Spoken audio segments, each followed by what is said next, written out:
전혀 다른 뉴스 시작하겠습니다. 국방부는 어제 고고도 미사일 방어 체계 사드를 경북 성주에 배치한다는 방침을 최종 밝혔지요. 성주 군민들은 정말 격렬하게 반박하고 나섰는데요. 국방부가 군민들과 대화를 열었지만 실질적으로 군민들을 설득하는 데는 실패한 걸로 보입니다. 어제 국방부 발표 현장을 취재한 오마이뉴스 탐사보도팀 김도균 기자를 전화로 연결해서 자세한 현장 상황 소식 좀 정리해 보도록 하겠습니다. 김 기자 나와 계신가요? 네, 네. 어제 국방부가 사드 배치와 관련된 입장을 쭉 발표를 했는데요. 주요 내용을 일단 좀 간추려 주시죠. 네.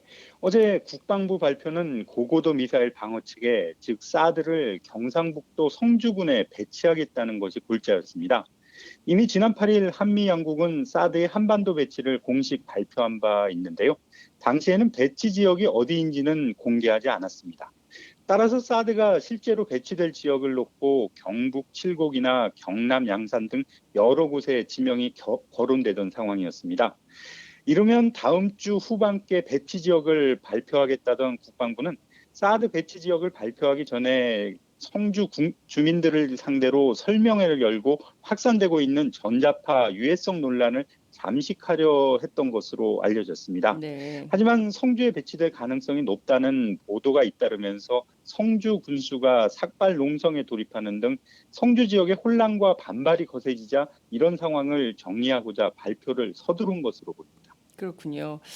자, 지금 그 한미 국방 당국이 사드를 배치하기로 한 지역은 읍내에서 약 1.5km 떨어진 야산이라는 겁니다. 그렇습니다. 네. 350m 높이, 여러 언론에서 뭐 400m 높이다, 또 지역 주민들은 350m다, 50m의 차이가 있긴 합니다만, 네. 왜 국방 당국은 경북 성주를 사드 배치의 적정 지역으로 판단한 것일까요? 왜 여기가 적합하다 이렇게 판단한 걸까요?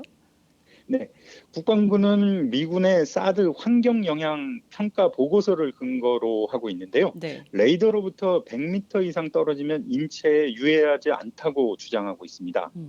특히 사드 체계의 핵심인 AN/TPY-2 레이더는 네. 지상으로부터 고도 5에서 90도 사이로 전자파를 방사하는데요. 음. 사드가 배치될 성주군 성주읍 성산리의 공군 방공포대 부지가 해발 393m의 고지대이기 때문에 주민에게 미치는 전자파의 영향이 미미할 것이라는 것이 군 당국의 설명입니다. 네.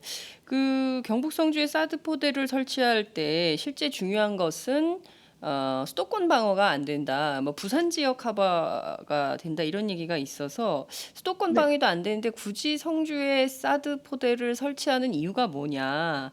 왜냐하면 인구의 절반 이상이 수도권에 살고 있기 때문에 이제 그런 측면도 있는 건데요. 이 점은 좀 어떻게 저희가 받아들여야 될까요? 네. 사드 미사일의 최대 사정거리는 200km 남짓으로 알려져 있습니다. 네. 평택과 오산, 대구 등 주한 미군 시설과 우리 육해공군 본부가 있는 충남 계룡대가 사드의 보호망 아래 들어오게 됩니다. 음. 후방으로는 한반도 유사시 미군의 증원 병력이 도착하는 부산항과 김해공항, 또 동해안의 원전지대와 석유 저장 시설 등이 사드의 방어망 안에 들어간다는 것이 국방부의 설명입니다. 네. 또 휴전선에서 200km 떨어져 있는 성주는 북한이 전진 배치하고 있는 300mm 신형 방사포의 사거리에서 벗어나 있다는 점도 주요하게 고려됐다는 설명입니다. 그렇군요. 이를테면 지금 국방부의 설명을 쭉 들어보면 그 이를테면은 한반도의 3분의 2, 그러니까 한반도 남단의 3분의 2 정도는 커버가 된다는 것이고 수도권 방어는 다른 무기 체계로도 가능하다 이런 주장을 하고 있는데요. 여전히 좀 네. 석연치 않은 점들이 있는 것 같습니다. 이 사드 포대와 함께 레이더 기지도 들어오는 건데요. 이게 동시에 다성주에 들어가게 되는 겁니까? 어디에 되는 거죠? 네. 성주에 배치될 사드 포대는 한 개 방공중대 규모인데요. 네. 사드 포대는 통제소와 사격 통제 레이더 한 대, 음. 그리고 미사일 발사대 6기와 요격 미사일 48발로 구성되어 있습니다. 한때 사드 레이더와 발사대가 각각 분리돼서 배치될 수 있다는 보도가 나오기도 그랬습니다. 했는데요. 네네. 어제 국방부는 두 개가 분리 배치되는 것은 있을 수 없다면서 한 기지에 모두 들어오는 것이라고 밝혔습니다. 음. 사드 포대가 들어올 성주에는 현재 우리 공군의 중거리 대공 미사일인 포크 포대가 자리 잡고 있는데요. 바로 이곳에 사드 포대가 그대로 들어오게 될 것으로 알려졌습니다. 그렇군요. 국방부는 성주에 사드 포대를 두고도 수도권 방어가 되지 않는 점과 관련해서는 패트리엇 미사일을 증강 배치한다 이런 입장도 동시에 밝혔습니다. 그렇습니다. 국민들 입장에서는 이게 뭐 사드 포대 한 대, 그러니까 뭐 그 한민구 장관은 뭐 중대 한 개가 오는 건데 뭘 그렇게 호들갑이냐는 식으로 반응하기도 했지만 결과적으로 이게 사드 한 기가 오는 것이 아니라 이어서 군비 경쟁이 계속 가속화되는 것, 결국에는 이 한반도가 화약고가 되는 거 아니냐 이런 우려 뭐들이 커지는 것 같습니다. 이 점은 좀 어떻게 보십니까? 네, 말씀하신 대로 분명히 그런 우려가 있는 것은 사실입니다. 그동안 한국의 사드 배치를 검토하던 한미 양국은 사드가 마치 수도권 방위의 필수적인 무기 체계인 것처럼 성능을 확대하고 과장해온 측면이 있습니다. 그랬죠. 특히 국방부는 사드 배치 논의가 본격화된 이후에 북한의 핵과 미사일 위협으로부터 국민의 안전과 대한민국 보호를 사드 배치의 주요한 명분으로 내세워왔습니다. 하지만 경북 성주가 사드 부지로 확정되면서 우리 국민의 절반이 거주하는 수도권은 사드의 방어 범위에서 끝내 제외된 것이죠. 수도권을 방어할 수 없으면서 도대체 사드는 왜 들여오는가 하는 의문이 당연히 나올 수밖에 없는 상황입니다. 네. 이렇게 되자 국방부는 수도권은 북한의 방사포와 스커드 미사일을 방어하는 것이 더 중요한데 방사포와 스커드 미사일을 막는 데는 사드보다는 패트리엇 같은 요격 체계가 더 적합하다는 설명을 하고 있습니다. 북한이 수도권에서 100에서 200km 떨어진 곳에서 북한의 스커드 미사일이 발사하면 네. 고도 한 20에서 60km 사이로 날아오게 됐는데요. 네네. 사드는 이보다 높은 고도 40에서 150km에서 음흠. 미사일을 요격하는 고고도 체계이기 때문에 네. 중저고도 요격에 적합한 패트리엇 미사일이 더 낫다는 것이 군 당국의 설명입니다. 어제 류재승 국방부 국방정책실장은 서울을 방어하는 데는 패트리엇 한 개 포대면 가능하다고 밝혔는데요.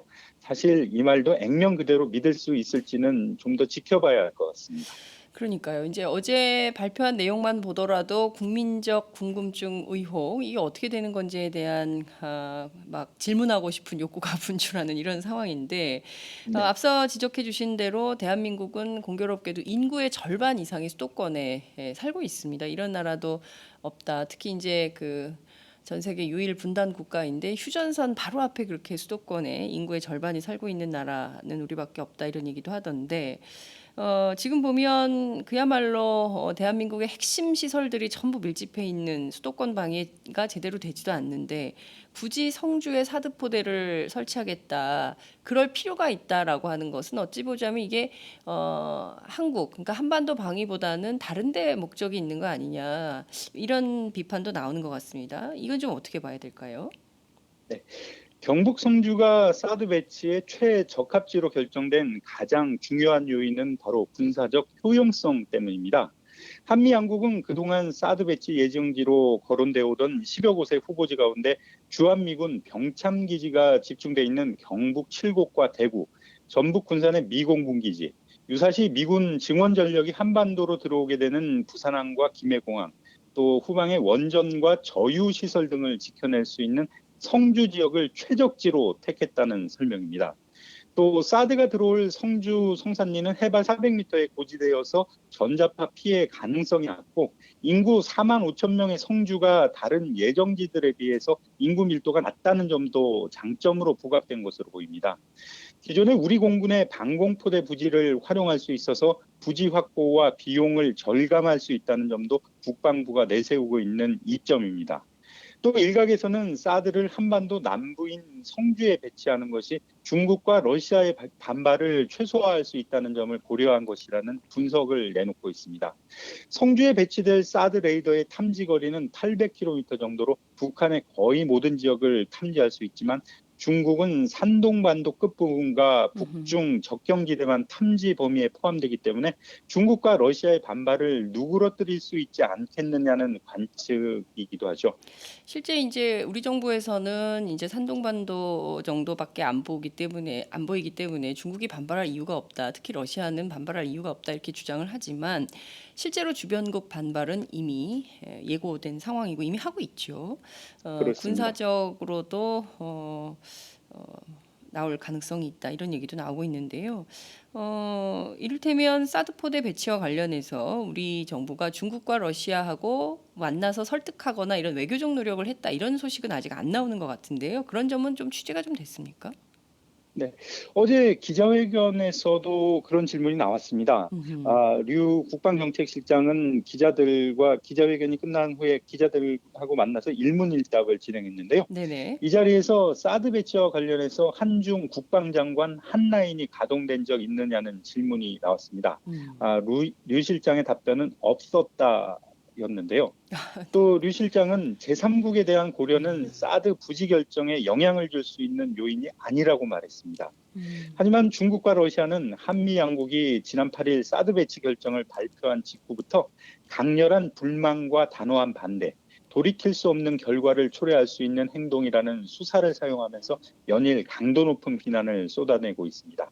어제 류 실장은 내년 말이 목표지만 한미가 좀 더 노력해서 빠른 시기에 사드를 배치할 수 있도록 할 계획이라고 밝혔는데요. 사드의 조기 배치까지 언급했던 것이죠. 네. 따라서 어제 발표가 결과적으로 중국, 러시아의 반발 수위를 높이는 상황으로 귀결될 가능성이 높아 보입니다. 다만 정부 일각에서는 사드 부지로 한반도 남부 지역에 해당하는 성주를 특정해서 발표한 것이 오히려 중국과 러시아의 반발을 잠재우는데 도움이 되지 않겠느냐는 희망 섞인 기대도 없지는 않은 상황입니다. 네. 참 이게 그 오늘 아침 조간에 나온 보도를 종합해 보면 이 사드 배치와 관련해서 지금 그 우리 정부 안에서도 외교부, 통일부, 국방부 그리고 NSC, 청와대 이 컨트롤 타워 안에서의 협력과 조율 이런 것도 제대로 의견차 이런 것도 조율이 제대로 안 됐었다 이런 보도들이 나오고 있는데요. 게다가 주변국들까지도 반대하고 있는 이런 상황을 계속 초래하는 이유가 뭔지 그것도 저희가 좀 꾸준히 취재를 좀 해봐야 될 것 같다라는 생각이 좀 듭니다. 그나저나 성주 군민들이 걱정인데요. 지금 격렬하게 사드 배치에 대해서 반대를 하고 있습니다. 국방부가 설득할 자신이 있다라는 입장도 밝히고 있는데요. 도대체 어떻게 이분들을 설득한다는 건가요? 네. 어제 류 실장은 성주 주민들께 정성을 다해서 사실대로 설명하는 노력을 하겠다면서 주민 동의가 반드시 필요한 사안인데 주민들께서 사드의 진실을 알면 동의해 주시지 않을까 기대하고 있다고 말했습니다. 그는 주민들이 동의하지 않으면 사드 배치 계획이 바뀌느냐는 질문에는 동의하도록 이해를 구하는 노력을 해야 할 것이라고 답변했습니다. 하지만 국방부 바람대로 될지는 좀 더 지켜봐야 할 것으로 보입니다. 어제 국방부 발표 직후 김양곤 성주 군수 등 군민과 재경, 성주 향후 회원 등 300여 명이 국방부를 항의 방문했는데요. 이 자리에서 김 군수는 성주 사드 배치 결정에 오만 국민은 경악하고 있다면서 중앙정부의 일방적 행정에 국민들은 치를 떨고 있다고 분노했습니다. 네. 또 이 자리에서 국민들은 사드 배치 반대 서명과 군수, 군의원 등이 쓴 혈서를 국방부에 전달하기도 했습니다.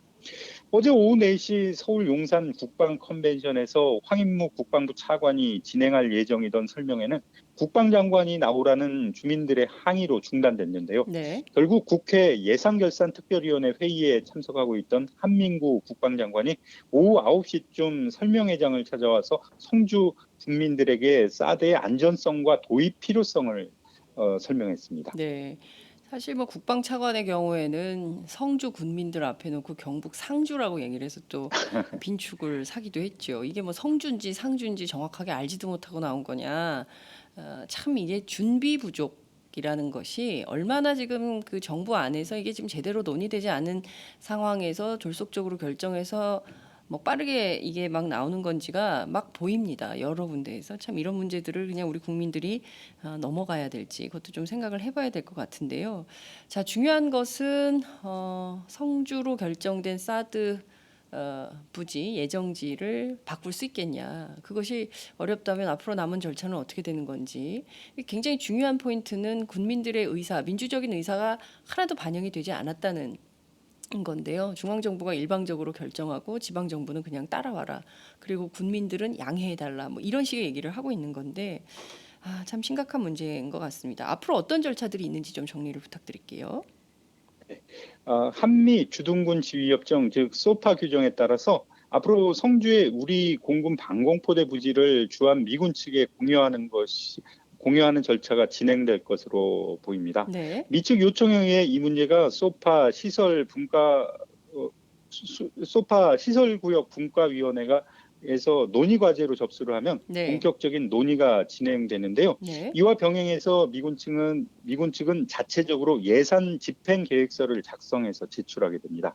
보다 현실적으로는 사드 미사일과 발사대가 500m 이상 떨어져서 배치돼야 하기 때문에 성주 포대 부지를 확장하는 등의 조치도 함께 취해질 것으로 보입니다. 그렇군요. 중요한 것은 국민들에게 피해가 있냐 없냐. 그리고 피해가 있다면 어떤 피해냐. 뭐 이런 것들을 좀 따져봐야 될 것 같은데요. 앞서 지적해 주신 대로 환경 영향 평가가 제대로 된 거냐. 이게 지금 자료만 갖고 얘기하는 거 아니냐라는 우려가 커지고 있습니다. 한민구 장관이 어제 이런 얘기를 했어요. 사드 그 기지 반경 100m 바깥에는 굉장히 안전하다. 전자파 위험이 없다 이렇게 주장을 했는데요. 본인이 직접 실험에 나서겠다 이런 주장도 네. 했습니다. 일각에서는 뭐 그때까지 장관하겠냐, 그땐 이미 그는 장관이 아닐 거다 이런 얘기도 나오는데요. 중요한 거는 전자파 위험이죠. 그러니까 뭐 알 수 없는 뭐 발암 물질이 있다는 등 뭐 여러 얘기들이 있고 사드 괴담에 대해서 정부가 조치하겠다 이런 주장도 하고 있는데 실질적으로 전자파 위험은 어느 수준인 것으로 좀 확인이 되고 있습니까? 네. 국방부는 사드 레이더가 인체에 영향을 미칠 가능성이 있는 지상 안전거리는 100m인데요. 100m라고 얘기하고 있습니다. 네. 그런데 사드 레이더는 기지 울타리로부터 500m 떨어진 안쪽에 위치하기 때문에 기지 외부의 주민들에게는 아무런 영향이 없다고 설명하고 있습니다. 음흠. 그러면서 사드 레이더 안전거리 밖 전자파 세기는 국내법인 전파법과 세계보건기구 안전기준을 충족한다고 주장하고 있습니다. 하지만 유해성 논란이 쉽게 가라앉지는 않을 것으로 보입니다. 특히 보건의료단체연합은 지난 2014년 사드가 배치된 일본 교토 교당고식 주민들이 겪고 있는 건강상의 문제를 예로 들고 있는데요. 이들 지역의 주민들이 구토와 어지럼증을 호소하거나 소음 때문에 잠을 잘 이루지 못하고 있는 피해를 겪고 있다는 것이죠. 보건의료단체연합은 고주파 전자파가 발암 가능 물질이라는 규정은 여러 연구에 근거하고 있고 아직 불확실하지만 연구 자료들에 의하면 고주파 전자파는 암뿐만 아니라 다른 질병의 위험성을 높인다는 보고들도 있다고 지적했습니다. 그렇군요. 이런 거죠. 이런 문제들을 정부가 국민들에게 충분하게 설득을 해줘야 되는데 이런 자료가 있음에도 불구하고 안전하다, 안전하니까 믿어달라 이렇게 얘기하는 것은 설득력이 떨어진다는 것인데요. 미국의 경우에도 사람 안 사는 사막에 있다면서요. 네네.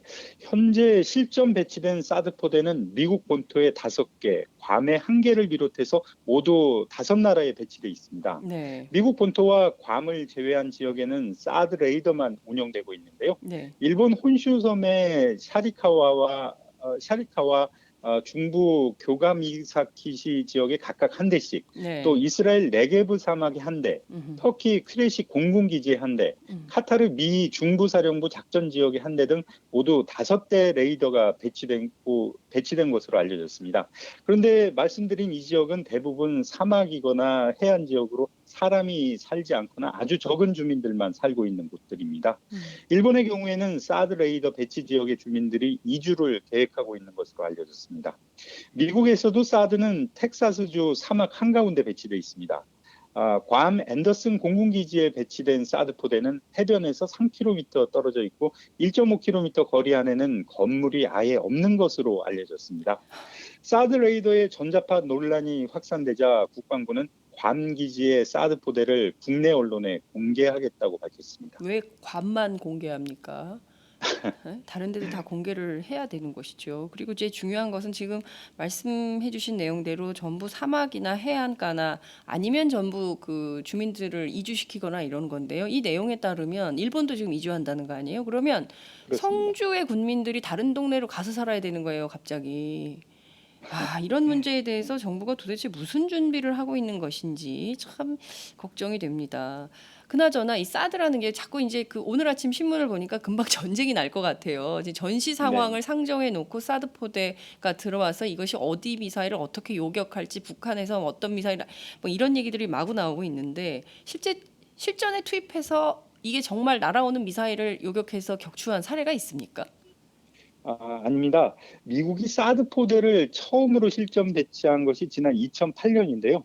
따라서 아직 사드 체계는 한 번도 실전에서 검증된 무기 체계는 아닙니다. 실전에 한 번도 배치한 적이 없는 무기 체계를 대한민국에 갖다 놓고 설마 여기서 실험하려고 하는 건 아니겠죠? 여기서 실전 배치하려고 하는 것은 아니겠죠? 어떻게 봐야 돼요? 갑자기 두려움이 확 밀려오는데요.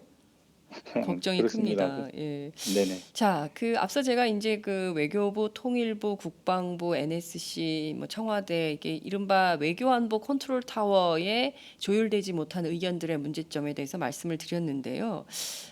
이 사드 배치 결정 과정을 쭉 놓고 볼 때 한반도의 위기관리 시스템이라는 것이 이른바 집단지성 체제로 되어 있는 것이 아니라 김관진 청와대 안보실장 주도로 모든 것이 진행되는 거 아니냐. 이른바 김관진 천하에 대한민국 안보가 걸려 있다. 이런 비판 주장들이 정치권 안에서 나오고 있습니다. 실제 네. 한민국 국방장관이 이번 사드 배치 결정에 별로 큰 영향을 미치지 못한 거 아니냐 이런 지적도 나오고 있는데요. 이 점과 관련해서는 국방 분야에서 어떤 얘기들이 기자들 사이에서 어떤 얘기들이 좀 돌고 있습니까?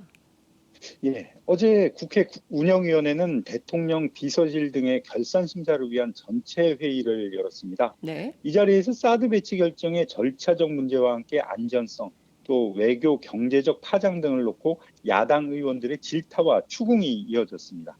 야당 의원들은 정부가 국회나 국민과의 충분한 협의와 소통 없이 전격적으로 결정을 내렸다고 비판했는데요. 네. 특히 더민주 기동민 의원은 사드 배치 결정이 안보적 측면만 고려됐다면서 우리나라가 김관진의 나라, 김관진의 1인 천하라는 느낌이 든다고 지적을 했습니다.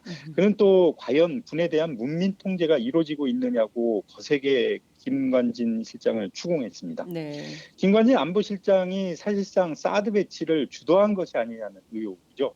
같은 당 백혜련 의원도 한민구 국방부 장관이 사드 배치와 관련해서 올해 안에 결론이 날 것이라고 답한 지 2주 만에 사드 배치가 확정됐다면서 이는 졸속 결정이라고 비판했습니다. 안보 컨트롤 타워인 NSC가 정책 조율 기능을 전혀 하지 못하고 있어서 사드 배치 결정 과정에서도 발표 시점을 놓고 외교부와 국방부 사이에 이견이 노출되는 등 엇박자가 잇따르고 있다는 비판도 제기되고 있는 실정입니다. 네, 어제 국방부 기자실만 하더라도 완전히 호떡집에 불난 분위기였더군요. 3시에 그렇습니다. 발표한다 그랬다가 14분 전에 발표 취소한다 그랬다가 다시 또 발표한다 그랬다가 완전히 혼란의 도가니 속에서 이게 정책 발표의 일관성이 전혀 없는 거예요. 이런 네. 문제들에 대해서 굉장히 큰 어마어마한 안보적 결정을 하고 있는 건데 그거에 대해서 한민구 장관은 일개 중대가 오는 건데 뭐 이렇게 그러냐 이런 식의 반응을 하고 있질 않나 발표를 앞두고 뭐 한다고 했다가 안 한다 그랬다가 취소 소동을 빚질 않나 이게 정돈되지 않은 어수선한 상황 네. 국민들이 참 어처구니 없게 지켜보고 있다는 점 정부 당국자들에게 드리고 싶은 말씀입니다. 그나저나 앞으로 사드와 관련된 논란은 계속 증폭될 걸로 보이는데요. 네. 지금 보면 미국 군사 전문가들 사이에서도 이 한반도에 배치되는 사드의 경우에는 한반도 방위가 아니라 실질적으로는 중국 견제용이다. 이런 얘기도 나오고 있습니다. 네. 그런데 막대한 예산을 들여서 이거를 꼭 갖다 놔야 될까요? 일단 성주에 배치되는 사드는 우리 정부가 사오는 것이 아니라 주한미군이 배치하는 겁니다. 네. 한미 주둔군 지휘협정의 한미 방위비 분담 협정에 따라서 미국은 사드 장비의 설치 및 운영비를, 우리 정부는 사드 포대를 운영하는 경북 성주 기지의 시설 및 부지 비용을 부담하도록 되어 있습니다. 사드 한 개 포대를 배치하는 데는 약 1조에서 1조 5천억 원의 비용이 드는데요.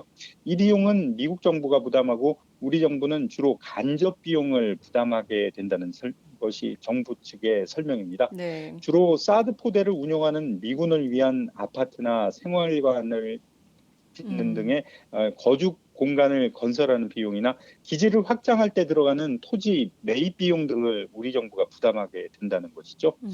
이런 시설비는 우리 정부가 매년 미군에 지급하는 방위비 분담금 안에서 집행되는데요. 네. 우리 정부가 이미 미군에 지급했지만 아직까지 미군이 집행하지 않은 불용 예산이 약 5,800억 원에 달하는 것으로 알려져 있습니다. 성주의 사드 기지를 건설하는 데 들어가는 비용은 이 불용 예산으로 집행하면 된다는 것이 우리 정부의 입장인데요. 하지만 향후 미국 정부는 사드 운용 유지 비용의 증가를 이유로 방위비 분담금 증액을 요구할 가능성이 높다는 우려도 나오고 있는 상황입니다. 네. 이게 어쨌든 사드 포대 한 기가 오는 것은 1조에서 1조 5천억 정도의 예산을 미국 측이 낸다 하더라도 이 부대 비용이 만만치 않죠. 우선 당장 군민들의 건강상의 문제 때문에 뭐 이주를 해야 된다면 이게 집단 이주할 수 있는 터전도 마련해야 되고 이분들에 대한 뭐 보상 비용도 지급을 해야 되는 거죠. 토지에 대해서도 마찬가지인 거죠. 보통 돈 들어갈 일이 이게 다 결국에는 국민 세금으로 해야 될 텐데 이것에 대해서 국민들하고 아무런 소통 없이 그냥 일방적으로 결정해도 되는 것인가에 대해서는 국회 차원에서 또 논의가 있을 걸로 생각을 합니다. 오늘 말씀 여기까지 듣겠습니다. 고맙습니다. 네, 감사합니다. 네, 지금까지 오마이뉴스 김도균 기자와 함께했습니다.